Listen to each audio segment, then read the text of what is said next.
Jack Thunder and the Dawn of Unity. Chapter 3. Fun Times in the Fall.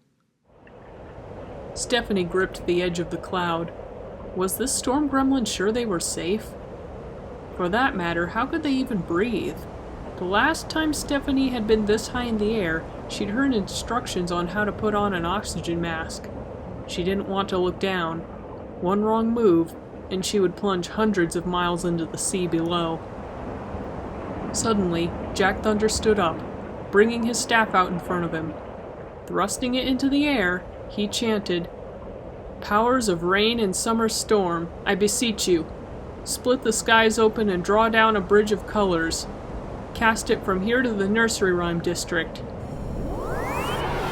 A rainbow shot out of the staff's 3 prongs and dove straight towards the east edge of the continent below. Once it landed, it snapped off of Stormbringer's blades, landing at their feet. Jack Thunder motioned to Stephanie. She stood up. He took her hand, the two of them jumping onto the rainbow and sliding downwards towards the world below. The trip was surprisingly quick. As they made their descent, Stephanie could see they were headed for a cape flanked by about 5 islands. A harsh green flash met her eyes as Jack Thunder waved Stormbringer once again. The two of them crashed into something soft. As Stephanie picked herself up, she realized what Jack Thunder had done. He had summoned another cloud to cushion their fall. She slid off onto the ground. As the rainbow dissipated, Stephanie glanced around. "Where are we?"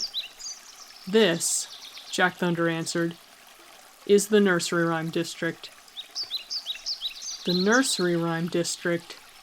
Stephanie could see why it was called that.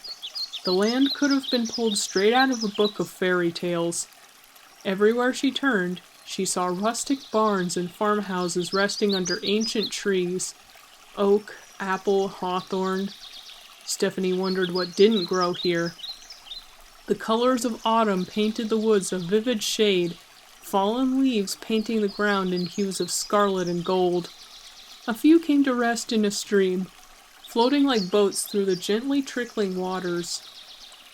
Stephanie spotted a sign tacked to a pine tree in front of one of the weathered barns.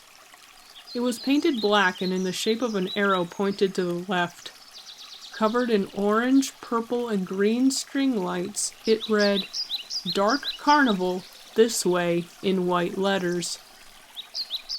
She turned in the direction the sign was pointing. Before her stood a thickly forested hill, a path shrouded in darkness, flanked by 2 oak trees wrapped in the same spooky string lights as the sign, dared her to take a step forward. "Well, what do you say? Dare to venture forth?"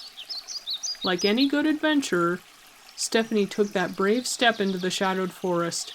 Jack Thunder followed her all the way to the top of the hill. Stephanie squinted as she stepped back into the sun. She huffed in frustration. The trip had been completely uneventful. She had expected that at least one monster would attack them as they made their way to the top. That was how these things worked, right? How was she supposed to gain experience if nothing challenged her? But where once there were no monsters, there now seemed to be a ton of them. Strange creatures of all sorts were lined up to get into the Dark Carnival. Some were big, some small, but all were special. Most were dressed up for the occasion, donning a variety of costumes. There were quite a few dressed in pied jumpsuits of black and purple. Crooked fake horns protruded from their heads. The line moved rather quickly. As Jack Thunder placed his money down for 2 tickets, he remembered how the wood sprite at the counter mistook Stormbringer for a fake last year.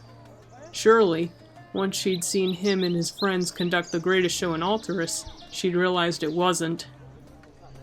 The attendant said nothing as she handed the two of them their tickets.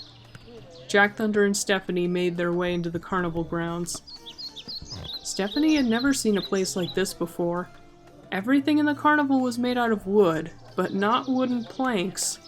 Rather, they were forged from the many trees and bushes of the nursery rhyme district, twisted into the shapes of various rides and attractions.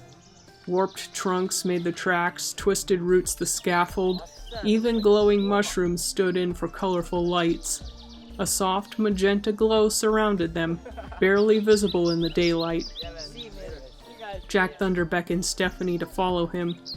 The two made their way to a black and purple striped circus tent in the distance. If Stephanie remembered right, this was where Shadow-Paws worked. She found it funny that the one race known for tinkering and inventing things in this world was not gnomes or goblins, but twin-tailed cat people, with forehead gemstones that could scramble your brain, no less. Eventually, they made their way to the tent's entrance. Beside it was a familiar Nekomata with telltale black and white fur. A round, royal violet crystal sat just about above his eyes. "Hey, Shadow-Paws, nice seeing you again," Jack Thunder greeted the cat boy. "Could say the same for you, Jack. How've things been since the battle?" "Kinda crazy at first, but it's getting better," Jack Thunder replied. "When I first got back to Tempest Island, I was kind of a celebrity for a while." "Tell me about it. When I first got back to the Circus of Shadows, everyone wanted to hear my story. Strombolio had to force himself in and tell them to back off." The Nekomata scratched the back of his head. Stephanie stepped forward. "Oh, sorry, this is Stephanie." Jack Thunder introduced her to Shadow-Paws. The Nekomata gave her a shy wave. "So, how did you two meet?"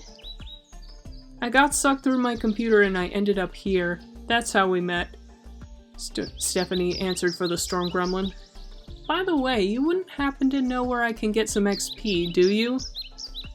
Shadow-Paws' face twisted in confusion. He turned to Jack Thunder and mouthed, "What?" "She thinks she's in a video game. Long story," Jack Thunder explained. Shadow-Paws hesitated. "Should I get Strombolio?" "Nah, it's not that serious," Jack Thunder reassured, not entirely believing his own words. "Maybe after we ride some rides. You got time?" "Yeah, the next show isn't for a while." Shadow-Paws still felt uneasy about all this, but if Jack Thunder and Stephanie had made it to the Dark Carnival without any trouble, there was nothing for him to worry about, right?